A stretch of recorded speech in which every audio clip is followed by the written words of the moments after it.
what if you're confused about like everything in your life, you know? Let's say if there is a small thing, if you're confused about ice cream, it is okay. But when you're confused about big decisions in your life, you know, whether this career is right or not. And so how do we get out of that dilemma and get clarity in your life? Confusion is a sign of intelligence. Basically confuse कौन लोग होते हैं? जो intelligent होता है. Intelligent in the sense कि वो एक सिचुएशन की दोनों साइड को देख रहा होता है, वही कंफ्यूज हो सकता है. So confusion is a sign of intelligence because from confusion comes clarity. Problem क्या है? अगर हम कंफ्यूजन को नेगेटिव समझने लग जाएंगे तो होगा क्या? जैसे ही हम एक कंफ्यूज स्टेट ऑफ माइंड में जाएंगे तो बजाय हम खुश होने के हम और परेशान हो जाएंगे. हम चाहेंगे कंफ्यूजन ना हो, फिर हम उल्टे सीधे डिसीजंस लेने लग जाएंगे. तो whenever you are confused, तो उसको एक तो पॉजिटिवली लो. अच्छा है कंफ्यूजन है, अच्छा है कि समझ नहीं आ रहा है कि मैं क्या करूं. दैट मीन्स कि आप दिमाग लगा रहे हो. दैट मीन्स आप सोच समझ करके डिसीजन ले रहे हो, बिना सोचे नहीं ले रहे हो. जो बेवकूफ लोग होते हैं वो कभी भी कंफ्यूज नहीं होते. जैसे आप कभी किसी टेररिस्ट को कंफ्यूज नहीं देखोगे, उसको बिल्कुल क्लियर है कि उसको क्या करना है, क्यों करना है, वो किसके लिए कर रहा है, उसको सब कुछ पता है. There is no confusion, there is no doubt in his mind whatsoever. But अगर एक sane mind होगा, एक logical mind होगा, उसमें confusion आना ही आना है.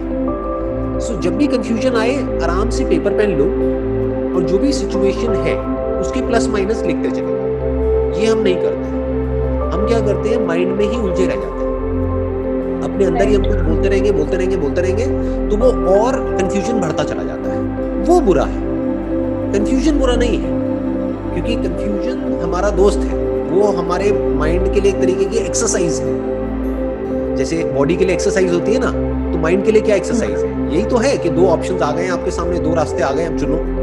दोनों में से क्या करोगे क्या नहीं. दोनों के अपने प्लस माइनस है. दोनों में यू कांट बी 100% श्योर, तभी कंफ्यूजन हो रहा है.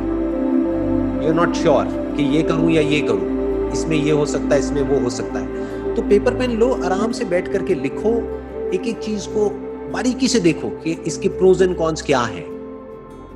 जो मेरे 2 डिसीजंस हैं या 3 डिसीजंस हैं, उसमें से किसमें जो नेगेटिव जो आउटकम है उसके आने के चांसेस कम से कम है और पॉजिटिव आउटकम आने के चांसेस बहुत ज्यादा है. या बेटर स्टिल, अगर आपकी लाइफ की कोई सेंट्रल विजन है जो बहुत सारे लोगों की लाइफ में नहीं होती है, कोई कोर है आपके पास में, तो बहुत आसान हो जाता है कंफ्यूजन से बाहर आना. मैं आपको एग्जांपल दे देता हूं. जैसे अगर आपका माइंड क्लियर है कि this is what I want from my life, this is why I am alive, तो आप उससे कनेक्ट करके देखो उन 2 डिसीजंस को, कि वो जो आपकी लॉन्ग टर्म विजन है कि आने वाले 10 साल बाद, 20 साल बाद, जैसे भी आप अपनी लाइफ को देखते हो, उससे क्या कनेक्ट हो रहा है.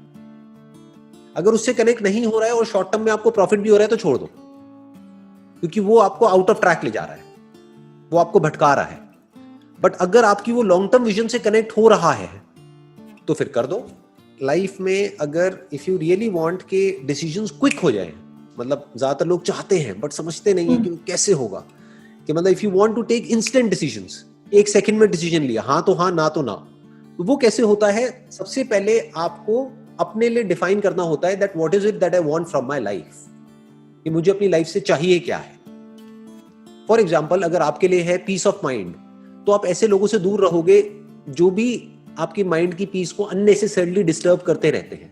जैसे कुछ लोगों का नेचर होता है लड़ने झगड़ने का, उनको मजा ही उसी में आता है. राइट? हमारी फैमिली में भी होते हैं, फ्रेंड सर्कल में भी होते हैं, रिलेटिव्स में भी होते हैं. तो ऐसे लोगों से आप अपने आप ही एक डिस्टेंस मेंटेन कर लोगे, क्योंकि वो आपके लाइफ के सेंटर पॉइंट से कनेक्ट नहीं होता है. चाहे उससे आपको कितना भी फायदा हो रहा हो, आप कहोगे नहीं भैया मेरे को इससे दूर ही रहना है, थोड़ा फाइनेंशियल लॉस भी होगा कोई बात नहीं, बट मुझे इन चक्करों में पड़ना ही नहीं है. तो उससे बड़ा आसान हो जाता है सब कुछ. अगर आप थोड़ा सा डीपली समझोगे ना, हम कंफ्यूज क्यों होते हैं. ये जो कंफ्यूजन होता है ना, इसके पीछे जो जड़ होती है वो होते हैं 2 अपोजिंग थॉट्स. एक तरफ से ग्रीड चल रही होती है, एक तरफ से फियर चल रहा होता है. एक तरफ से हमारे अंदर एक डिजायर होता है काम को करने का, लेकिन एक डर भी कहीं ना कहीं उसके साथ में जुड़ा होता है, उसके कॉन्सिक्वेंसेस की वजह से. तो अगर आपने डिफाइन कर लिया है कि मेरी लाइफ का सेंटर पॉइंट क्या है, कि why I am doing what I am doing, तो फिर डिसीजंस बड़े आसान हो जाते हैं. फिर वो ग्रीड आपके ऊपर हावी नहीं हो सकती और डर कोई है ही नहीं वहां पर. For example if somebody comes to me, जैसे अगर मैं आपको अपना एग्जाम्पल दूं, हो सकता है आप उससे अपने आप को रिलेट करके देखोगे। अब मैंने क्या किया हुआ है, अपनी लाइफ के लिए प्रॉपरली डिफाइन किया हुआ है, जो ज्यादातर लोग नहीं करते हैं। मैंने प्रॉपरली डिफाइन किया हुआ है कि ये जो मैं अभी कर रहा हूँ, जैसे अभी आपसे बात कर रहा हूँ, ये जो मैं सेशंस कर रहा हूँ, ये मेरा पैशन है, ये मेरा प्रोफेशन नहीं है।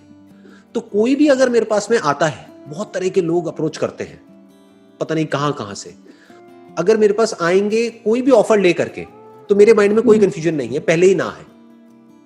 अब वो चाहे मेरे को 10 लाख ऑफर करे, चाहे 1 करोड़ ऑफर करे, चाहे 10 करोड़ ऑफर करे, कुछ भी ऑफर करे, ना है तो ना है। क्यों? क्योंकि ये मेरा पैशन है। पैशन मतलब क्या? बिल्कुल एक प्रेयर के जैसा है कि भाई अगर हम प्रे करते हैं कहीं जा करके मंदिर में या कहीं पे, तो हम उसके पैसे थोड़ी मांगते हैं, राइट? तो मेरा माइंड क्लियर है कि ये मेरा पैशन है, ये मेरा प्रोफेशन है, कि ये जो मेरा काम है दैट इज इमेजेस बाजार, वो मेरा प्रोफेशन है। तो मैं इन दोनों चीजों को कभी भी मिक्स नहीं करता हूं, तो माइंड में कोई कंफ्यूजन नहीं है।